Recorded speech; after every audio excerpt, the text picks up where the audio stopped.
it turned out to be a special blessing for us. Taekwondo family, return to happiness. 옛날에는 택시부터 시작해가지고 버스, 덤프트럭, 낮과 밤이 없이 몸이 부서지도록 일을 했죠. 그러다 보니까 몸이 많이 망가졌어요. 허리 협착증도 생겼고 무릎도 아프고. 이제는 내 삶이 다 됐는갑다 생각을 하고 사는 것도 싫고 완전 좌절을 했죠. 지팡이를 짚고 다니실 만큼 근력이 약해지셔가지고 너무 힘들었는데 우연찮게 실버 태권도라는 거를 알게 되셨어요. 다리도 안 올라갔거든요, 솔직히. 근데 64세부터 태권도를 해서 7년째 하고 있습니다. 인상도 너무 밝아지셨고 빨리 가고 싶다고 하시고 도복을 보면서 흐뭇해 하시더라고요. 그때부터 어머니의 삶이 다시 시작이 된 것 같고 지팡이를 안 짚기 시작하셨어요. 그게 진짜 놀라운 변화인 것 같습니다. 어르신들이 운동을 통해서 노년을 건강한 생활을 할 수 있게끔 도와주는 게 바로 저는 태권도라고 생각이 듭니다. Not only did Mother experience this change, but her fellow teammates also felt reborn due to the dramatic change in their lives. 너무 좋아요. 온 세상을 다 얻은 것 같죠. 제가 태권도 전도사가 된 것 같아요. 열정이 높으신 분이죠. 그 가족 전체가 태권도 가족입니다. 아주 화목하고 건강이 넘치는 대한민국의 대표적인 태권도 가족이 아닌가 싶습니다. We're a family that loves practicing Taekwondo, so we've embarked on a new challenge. 사실 저희 가족들이 아픔이 정말 많습니다. 제가 아침에 일어났는데 반신이 마비가 왔었고 저희 아이는 태어나자마자 인공 심박기를 달았었고 정상으로도 살기 힘들다는 진단을 받았었지만 이 아이를 보면서 기적이라는 것을 알게 됐거든요. 그래서 태권도는 행복 그 자체입니다. 태권도를 해서 강해지니까 더 자신감이 올라가고 행복해요. I believe Taekwondo is a blessing from heaven. It has made us hopeful for the future. Every day, we're excited to see what's in store for us tomorrow. Practice it with your family. Taekwondo brings happiness.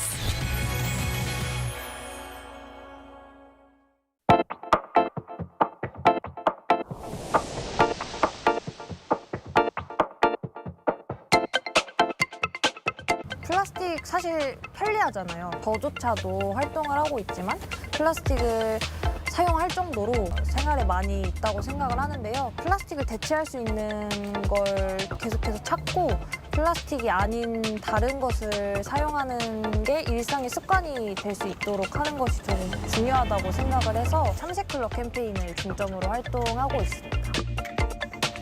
저희는 HDP랑 PP라는 두 가지 재질의 플라스틱을 모으고 있습니다. 보통 음식류에 사용되기 때문에 배달용기나 이런 곳에서 많이 볼 수 있고, 그리고 두 번째로는 저희가 업사이클 가공을 할 때 가장 유독물질이 덜 나오는 물질이기 때문입니다. 플라스틱을 많이 모으고 많이 제작하는 것이 목적이 아니다 보니까 저희는 시민분들한테 플라스틱 기부받고 리워드를 드리는 게 아니라 모아주신 플라스틱이 이렇게 재활용됐다는 걸 알리기 위해서 하는 프로젝트여가지고 이걸 약간 기부가 아닌 돌려드리는 개념으로 지금 하는 규칙을 사용하고 있는 것 같습니다.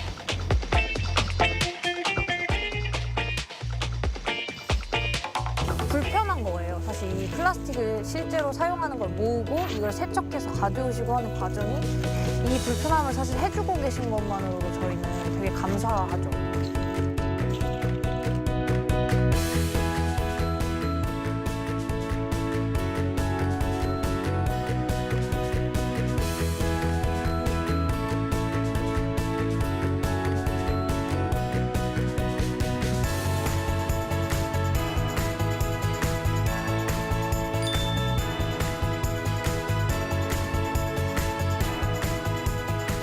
나아가서 플라스틱을 사용하지 않을 수 있는 방법을 내는 것이 저희의 숙제이고요.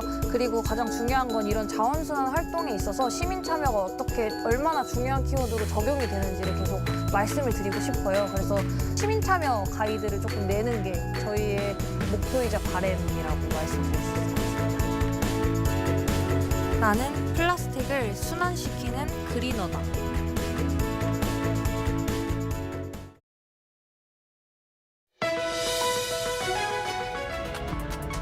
Arirang News brings you the latest stories as they unfold. With a clear, anchor-driven format, we deliver the essence of key domestic issues, global diplomacy, culture, and economy. On-the-ground reporting provides prompt yet reliable analysis. Connecting the world through objective coverage. Arirang News. A new concept talk show that captures the pulse of our times, The Agenda. It's crazy. Discussing key issues that we need to know in this fast-changing world. A wide range of AI. The hosts draw on their expertise and experience to make complex topics engaging. From politics to culture, discover new perspectives and answers. Because if it's good quality. Meet the latest manufacturing trends on Smart Biz Accelerators. We visit SMEs targeting the world market and highlight their advanced technology and manufacturing processes. Fresh ideas and future strategies inspired by innovative companies that have shown consistent growth. Explore the dynamic business scene. Perform Arts Reload invites you to the stimulating world of performing arts. Experience the stage come alive before your eyes as vividly as in a real theater. The power of music, dance, and drama will move beyond the screen to touch your heart. A stage to enliven your day starts here.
안녕하세요. Riding on the Korean wave.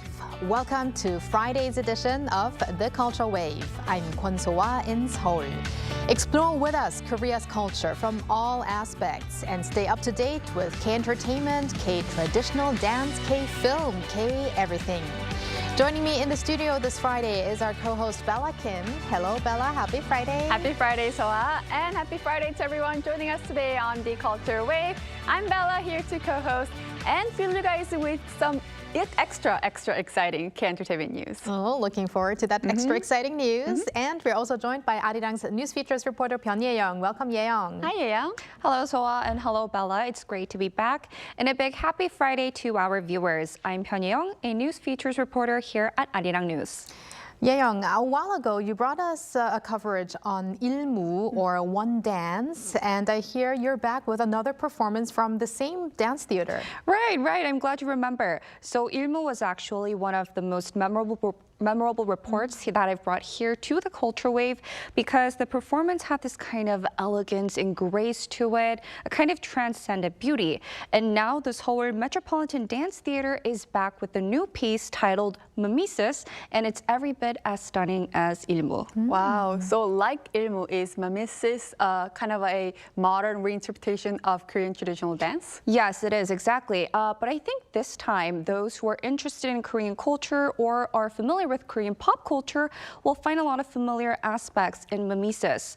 For instance, there's a bold reinterpretation of the kat, the wide-brimmed hat you might recognize from K-pop Demon Hunters' Saja Boys, and a reimagining of Mudangchum, or the Korean shaman dance, which audiences who've seen Kim Go-eun's stellar performance in Exuma will definitely recognize. Now, I don't want to give away too much, so let's go ahead and take a look together. Dancers dressed in white choguri shirts with vivid blue and red skirts move gracefully across the stage. Each gesture, down to the tips of their fingers, is deliberate. Their movements are like gentle ripples gliding across a still lake. This is Kyobangmu, the opening scene of Mimesis, a new work unveiled by the Seoul Metropolitan Dance Theater at the Sejong M Theater in Gwanghwamun. After the sold-out success of ilmu, or one dance, the troupe returns with Mimesis. It's a reflection on how nature breathes within Korea's traditional dances. The performance reinterprets 8 classic forms, all of which represent a different element of nature, such as the wind that blows through Halyangmu and the lightning that pierces the sky in Changgyemu, with its finale culminating in fire and light. Our dances are a complete gift set of Korean tradition and folklore. As we explored the essence of each piece, we realized that the flow of nature is deeply embedded within our heritage, that every phenomenon we live with is mirrored in our traditional forms. The dancers' modernized hanbok are also turning heads. A sheer, form-fitting choguri accentuates the dancers' breathing and movement, while voluminous skirts restore the elegance of traditional silhouettes. The most distinctive feature of traditional attire is the balance of a slim top and full bottom. I wanted to highlight that contrast to express both structure and vitality. In each dance, unique accessories accentuate the dancers' movements. And a live orchestra of 9 musicians perform traditional Korean instruments, filling the stage with the deep resonance of Korean rhythm. The production also features star dancer Kim Woo-gun, known from Mnet's dance competition Stage Fighter, whose intense performances in the sword dance Changgyemu and finale Taepyeongmu bring a virtuoso solo performance to this ensemble masterpiece. The first run of Mimesis continues through Sunday at the Sejong M Theater.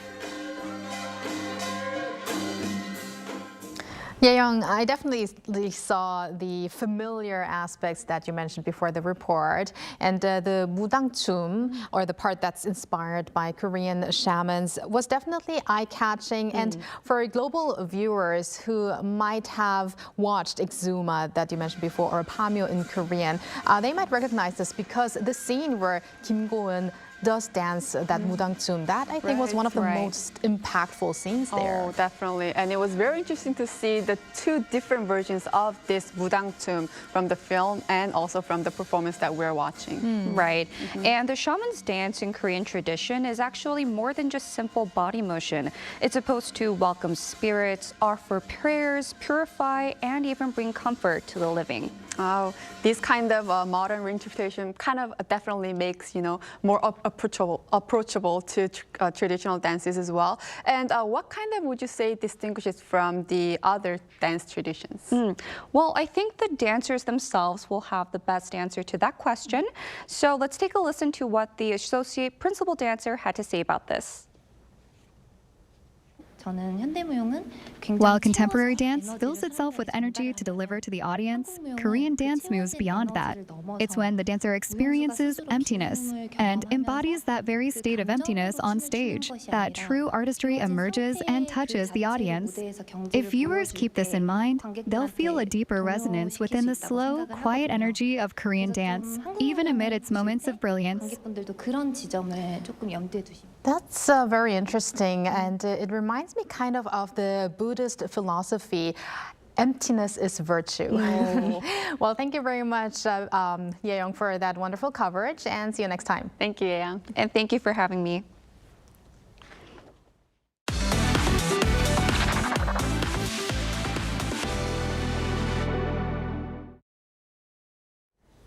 And now time for some K-entertainment news with Bella Kim. Bella, someone was getting super excited already when we started the show. Yes. So you do have some big news for K-pop Demon Hunters fans. Definitely. Get ready for this, guys. A sequel to K-pop Demon Hunters has been confirmed. According to Bloomberg, on Wednesday, Netflix and Sony Pictures recently signed a contract, so it's official, to produce a follow-up to K-pop Demon Hunters. While the goal is to release it in 2029, plans may change depending on the production process. Back in August, director Maggie Kang mentioned about the sequel, saying that she wants to showcase a wide range of music styles and present other types of Korean music, including throat, heavy metal, and also pansori, which is a type of traditional Korean music. So to all viewers, guys, stay tuned to the Culture Wave until 2029. We'll make sure to cover the story when it comes out, and we can sing the new soundtrack together, like Golden and Soda Pop. Well, let's see how high the notes can get. Definitely. But yeah, 2029, it might seem like a long time, but you must remember that the first movie actually took also a very long time. Right. So that's how much effort goes into this one animated film. And speaking of K-pop Demon Hunters, we have another milestone for it. That's right. K-pop Demon Hunters hit 14 million views during the week of October 27th, becoming the second most watched movie of the week on Netflix. This is the film's 20th consecutive week in the top 10 chart as it continues to break its own record as the longest charting title. And it also recently hit 300 million views and became the most watched Netflix film in its history. It really doesn't, stop to break records. Right. And maybe we will have the songs and the movie in the charts until the sequel comes out. Oh, maybe. Yes, 4 years. And for our last story, Bella, Walter previously reported on a K-pop boy group releasing a documentary for their anniversary. And the premiere day is finally here. That is correct. The 17th 10th anniversary documentary series 17-Hour Chapter will premiere today. That's Friday, Korea time. The documentary captures the group's journey from their 17 Right Here World Tour to their exclusive fan event 17 in Carrotland and the production process of their 5th regular album Happy Birthday. 17-Hour Chapter will premiere globally on Disney Plus in 4 parts with a new episode released every Friday starting today. And some more exciting news for all the 17 fans, Carrots. The group will hold the 17 World Tour new in Asia at Singapore's National Stadium on March 7th of next year. Now, this stadium has hosted numerous renowned pop stars, including Taylor Swift, Coldplay, and also Lady Gaga. And it has also hosted 17 before, so these concerts make them the first K-pop artist to hold concerts at this venue in 2 consecutive years, solidifying definitely their status as global top-tier stars. Exciting news for all the Carrots out there, and thank you very much, Bella, for those updates. Yes, I'll stick around. And now time to go over to our AI anchor, Arirang, for more on the culture front. Arirang? Hello and welcome to your AI guide to the latest cultural updates from Korea. Here's our top story. Renowned novelist Hwang Seo-kyung has been awarded the Kumgwan Order of Cultural Merit, Korea's highest honor in arts and culture.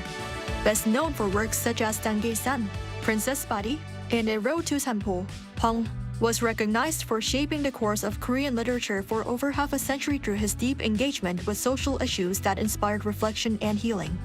Hwang is among 33 honorees selected by the Culture Ministry as this year's contributors to the development of culture and the arts. including 17 recipients of the Order of Cultural Merit. If you're looking to capture the true spirit of autumn in Korea, head to Sajapyeong in Miryang, Gyeongsangnam-do Province, this weekend.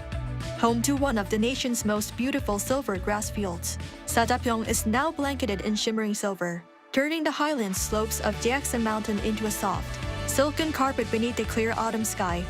This vast plateau is also one of the most scenic stretches of the Yeongnam Alps Trail, a favorite among hikers and photographers alike. How about taking a moment to wander through the silver waves of Sajapyeong's breathtaking landscape before autumn slips away? The Sokcho Yangmiri and Dorumuk Festival is back, offering a flavorful glimpse of autumn along Korea's east coast. Celebrating to beloved local delicacies, Yangmiri, or sand eel, and Dorumuk, or sailfin sandfish, the event aims to promote regional seafood and support local fishing communities. Visitors can enjoy freshly caught fish at on-site markets and food stalls run by Sokcho merchants, while a lineup of live performances, like traditional pumbaks, adds to the festive spirit. The festival, where the rich tastes of the sea meet the cheerful energy of a coastal town, runs through November 16th at the Sokcho Port area in Gangwon-do Province. That's all from me. Stay tuned to the Culture Wave.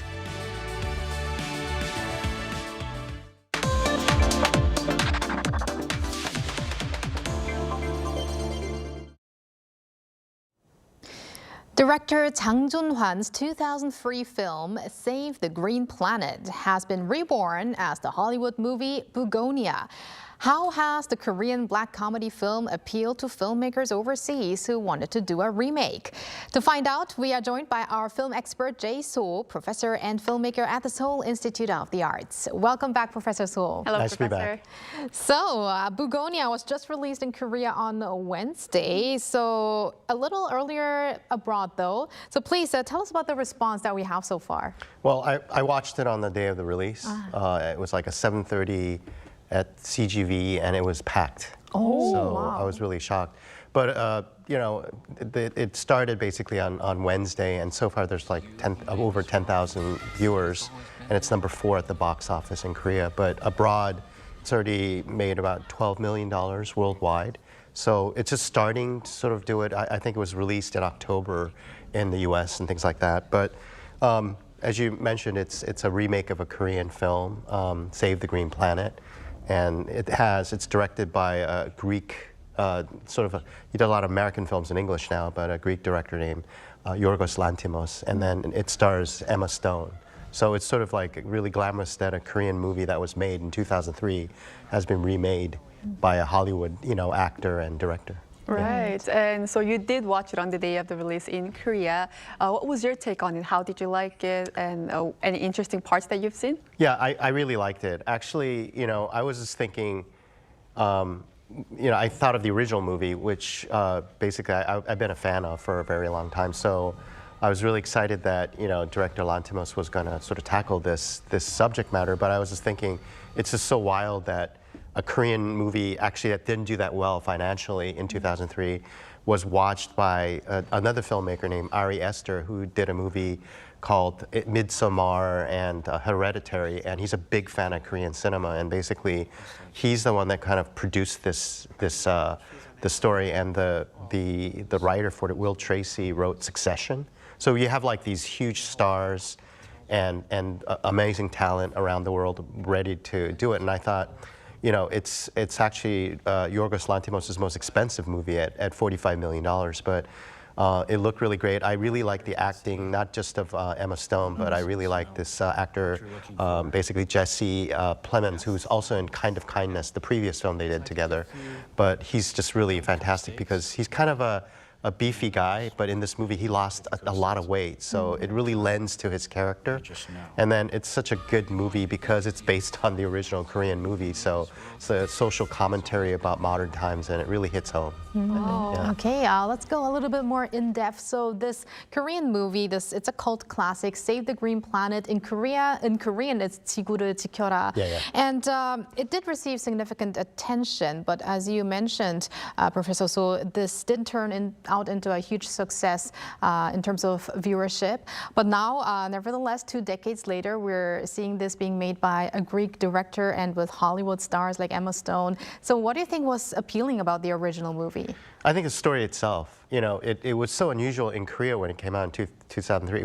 There's only like 70,000 people that went to see it. And I still remember the poster. I think the director told me later that the poster was one of the reasons why it didn't make it, because kind of like the poster was like a comedy. Right. And it's not a comedy. I would say a black comedy perhaps. But the story is just really fantastic. It has a really, I'm not going to give spoilers, but an amazing ending. And I saw it in the US many years later, and I was blown away by the movie. And I thought, who's this director, you know, Jang Jun-an? And I went to look for his filmography, and at that time, he hadn't made another movie. And he's only made 3 films after that. And because of the financial failure of that, his next movie, Hwai, the Monster Boy, came 10 years later. So, but at the same time, I'm really happy that this movie was kind of rediscovered. I think CJ E&M had a hand in sort of like wanting to remake it. And the producers were talking about how maybe the movie was way ahead of its time and it's more applicable to 2025. So I think it's really fantastic that now considered one of the best directors out there. And then Emma Stone, who won the Academy Award for Best Acting in a movie with Lanthimos called Poor Things just before. So a lot of people, a lot of eyeballs around the world are going to watch this movie. Yeah. Very proud. Director Jang would be also very happy right now. Definitely. And whenever we see these remakes, we always wonder what would be some changes from the original production. So with this now movie, how much of the original production has been kind of taken?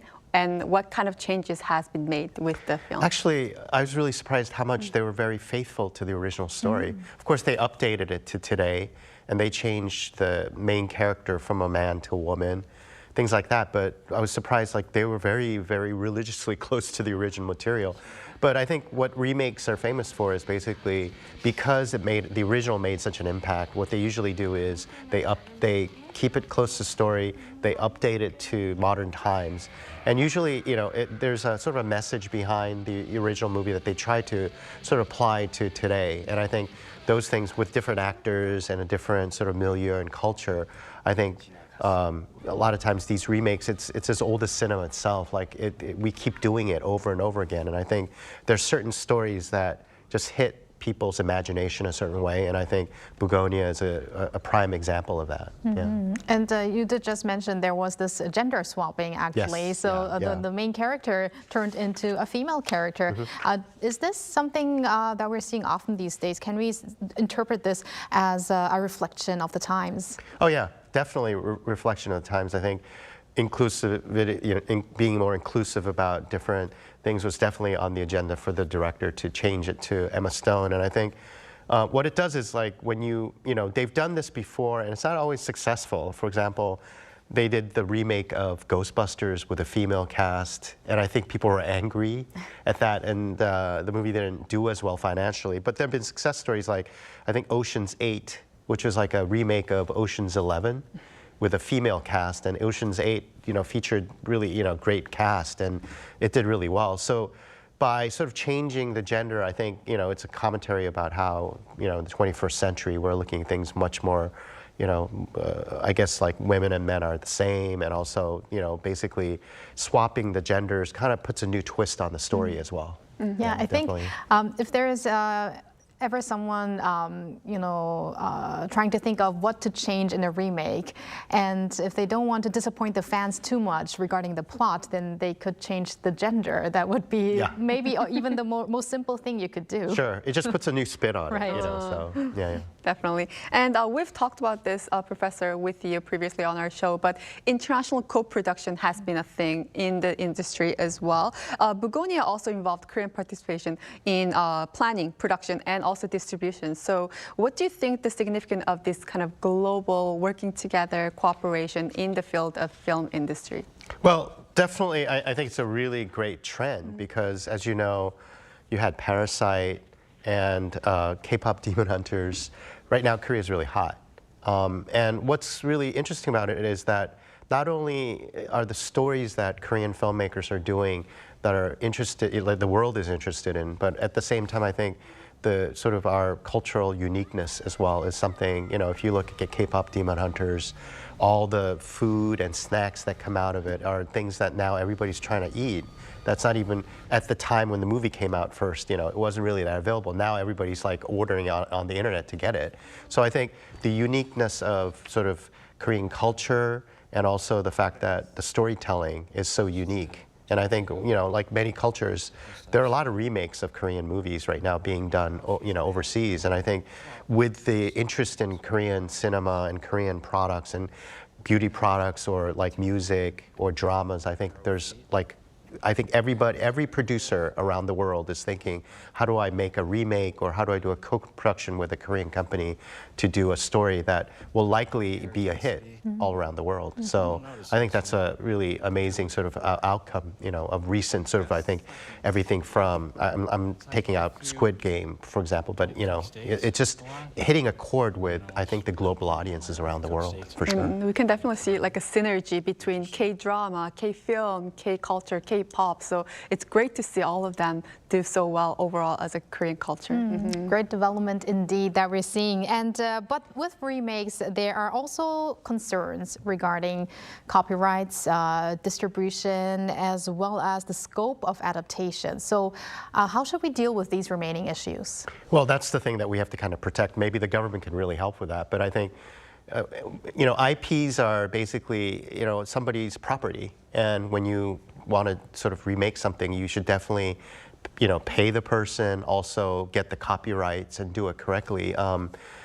Because I think sometimes some countries or some, you know, cultures will take advantage of that and just go ahead and they'll call it their original movie, but it's actually a ripoff of the original Korean content. So I think we should protect ourselves, I think, legally, and also the fact that Bugonia was actually involved CJ Entertainment is a really good sign. To have Korean producers actually go outside of Korea to actually take part in co-productions is a surefire way to protect our IP and to see that it's done correctly. You know, I think director Jang Jun-han was originally going to do the Bugonia movie. You know, it wasn't called Bugonia then. It was sort of a remake of that. But he had a health issue. So when he found out that Lantimos was going to do it, he was very excited that, you know, a very famous director was going to take on his remake. So I think, you know, that's a perfect example of like how to do it, is to have Korean producers be a part of the whole